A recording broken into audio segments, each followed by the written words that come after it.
Hi, and welcome to my channel. Happiness. This word happiness is really doing everybody not a major favor. Everybody's searching for happiness. Everyone is looking for happiness. Everybody's trying to get this beautiful word into their lives. But how possible is it? And if you do get it, can you sustain it? From what I've realized all this time, chasing happiness, happiness is not something which you can sustain, unfortunately. Instead of happiness, we need to search for joy. So I will recommend everybody to look for joy, not for happiness.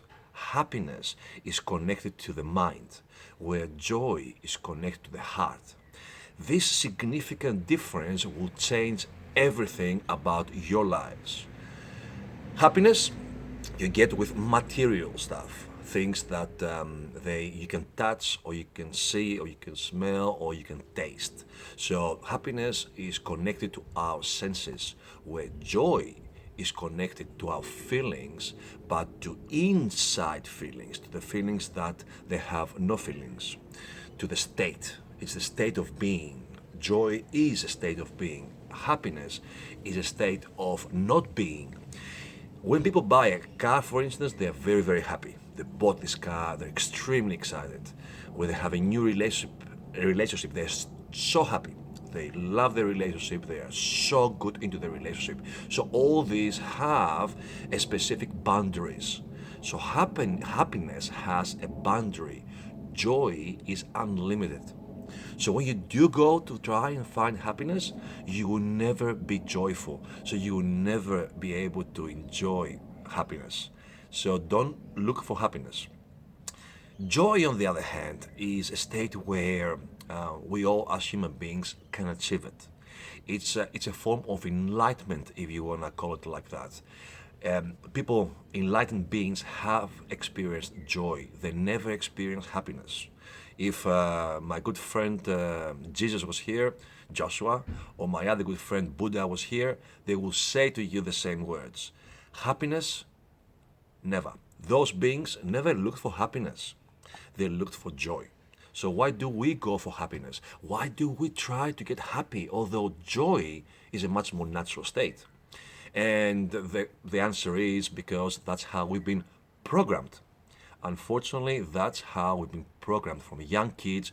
We tried to become happy because that's what our parents told us to be. You have to be happy, you have to smile, you have to play with your toys, be happy, and then someone takes your toy away from you, you become unhappy. Happy with a toy, unhappy without the toy. So it is very, very important for your own lives. If you want to try and get into a state that you will enjoy a better life, you need to remove your mental awareness, your conscious awareness from happiness, and you get into joy. Easily said than done? Absolutely not.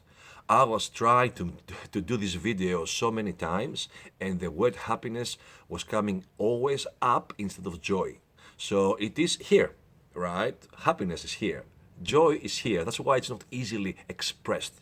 Joy is something that you sense when you feel your baby, your child, when you feel that you have a connection with your higher beings, with beings that they're unseen. This is joy, and this joy, this connection stays always. Doesn't matter what happens outside. It might be wars, it might be crimes, it might be God knows what, but this joyful experience, which you can actually get the moment you close your eyes, it will help you live a better life.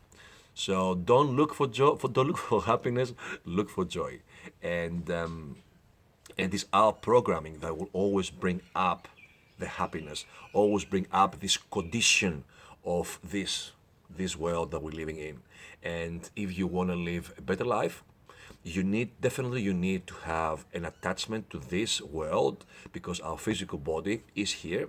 You need to have a definite attachment with our brain because the brain needs to function in this space, but our heart needs to function in every dimension at the same time. And how do you do that? Through joy.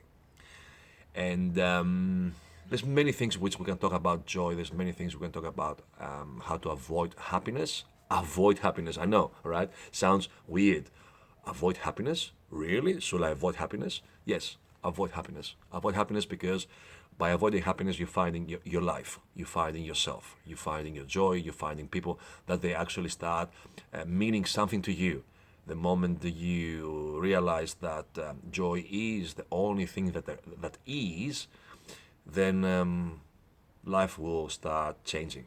And I've seen that through many things that I'm doing in my life, through the coaching and the programs that I'm running with my clients. I've seen that over and over and over again. That the moment we start changing this happiness state to a much more joyful state, people just changing.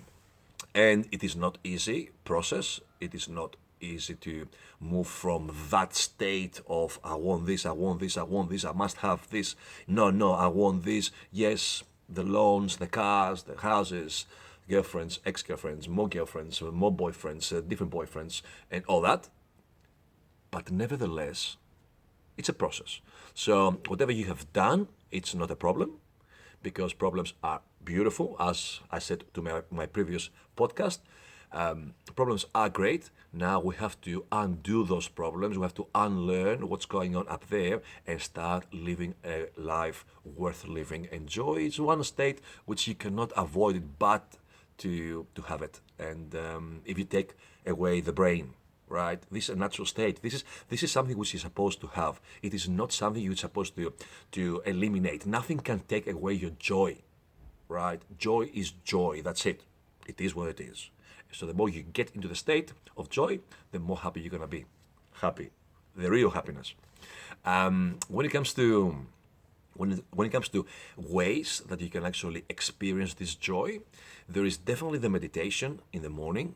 It is something which you need to look into it. Really, really careful. It has changed a lot my life. Now, the meditation cannot happen without the breath. Okay, so those two things are so important.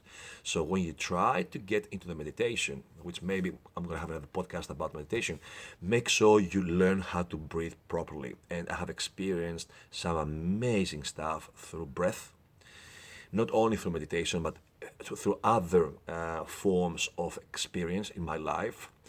Even before I do a test, for instance, in my at the gym, when I'm ready to actually lift weights or I'm ready to push this 300 kilos sled, I've experienced this joyful experience of breath going into my body, and all of a sudden, I felt like I was having wings, and I pushed the weights so easily that it was phenomenal. And I'm gonna post some more videos and I'm gonna show you what I mean.